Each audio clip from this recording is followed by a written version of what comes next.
Welcome to the 31 Days of Halloween, presented by the Honor Society of Entertainment Arts at the LA Film School.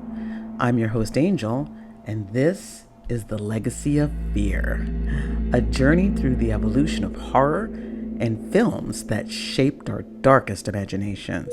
So dim the lights, settle in, and let the terror begin.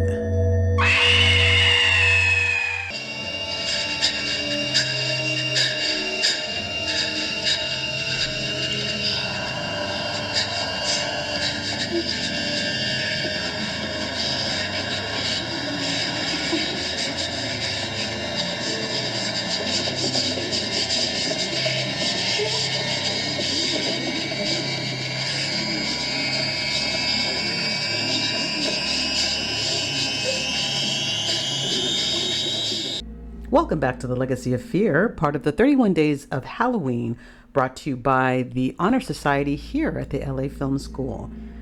I am your host, Angel, and today we're talking about one of the most daring, unsettling, and visionary directors in horror history, David Cronenberg, the master of body horror. Cronenberg began his career in the 1970s with films like Shivers and Rabid. Even then, his style was clear. Horror that wasn't about monsters lurking outside, but the monsters growing inside. Viruses, parasites, mutations. His work tapped into cultural anxieties of the time. The sexual revolution, the rise of sexually transmitted diseases, and the fear of contagion spreading through society. With The Brood and Scanners, Cronenberg pushed his ideas even further.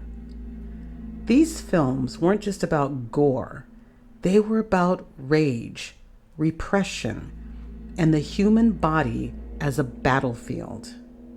The Brood in particular shocked audiences, weaving horror out of trauma and family dysfunction.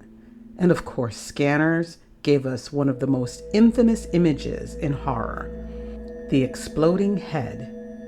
But beneath the spectacle was a meditation on psychic power, control, and paranoia in a post-Watergate world. And then came The Fly.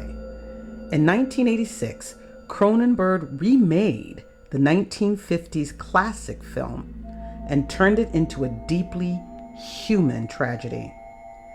Jeff Goldblum's transformation into Brundlefly is still one of the greatest achievements in practical effects. Grotesque, slimy, and unforgettable.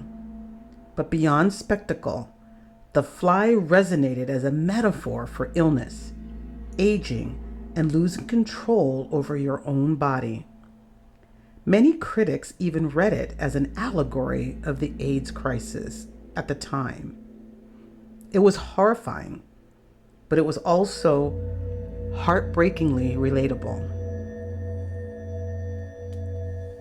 Cronenberg also had a way of seeing the future. Videodrome imagined a world where media and technology didn't just influence us, they literally invaded our flesh. Decades before smartphones, VR, or the internet, he was asking questions about what happens when we blur the line between body and machine.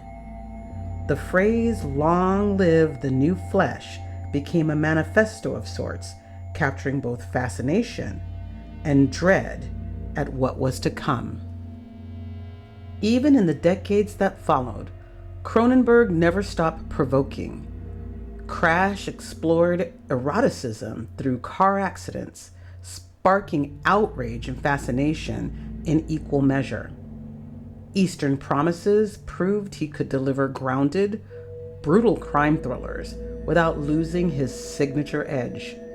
And most recently, Crimes of the Future brought him back to body horror in a chilling meditation on climate, mutation, and art itself, asking whether human evolution will adapt to a world we've poisoned. David Cronenberg redefined horror. He showed us that the scariest monsters aren't lurking in the shadows. They're in us, under our skin, in our genes, and in the fragile balance between humanity and technology. His films are grotesque, yes, but also profoundly human. They force us to confront our fears of illness, change, and transformation. Remind us that the body itself can be the ultimate site of terror. So, when you put your list of films together to watch during your Halloween marathon, have you considered pulling in a David Cronenberg film? I have to tell you, make sure that you've eaten and make sure that you're comfortable, because his films can be scary, disturbing, amusing, and absolutely terrifying, all at the same time. I hope you're ready for it. I thank you for stopping by. I hope you have a wonderful day, and I will see you tomorrow. Bye-bye now.